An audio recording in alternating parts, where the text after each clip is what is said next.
சர்வேஷ் வந்து ஒரு ஐபிஎஸ் அதிகாரி. அவர் வந்து ரா ஆஃபீஸரா நம்ம லண்டன்ல இருக்காரு.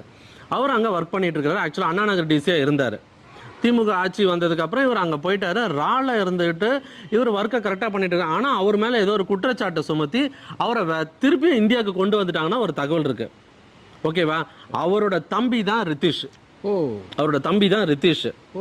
அவர் ரித்திஷ் தான் வந்து ஏற்கனவே நம்ம பேசின இப்போ ரிட்டையர்ட் ஆன பல ஐபிஎஸ் அதிகாரிகள், கரண்ட்ல இருக்கிற அதிகாரிகள் சொல்ற விஷயம் என்னன்னா, ஒரு டைம்ல வந்து சந்திரசேகர் ரிட்டையர்ட் ஆன ஐஜி, நம்ம தமிழச்சி தங்கபாண்டியனோட கணவர், அவர்கிட்ட தான் எப்பவுமே வந்து இந்த ஐபிஎஸ் அதிகாரிகளோட லாபி எல்லா விஷயங்களும் இருக்கும் கலைஞர் பீரியட்ல இருந்து. சரி, அதே மாதிரி இவங்க ஆட்சிக்கு வந்தோன்னா இவர் தான் இருப்பாரு, ஒரு மெயின் போர்ட்போலியோவா இருப்பாருன்னு கூறப்பட்டது.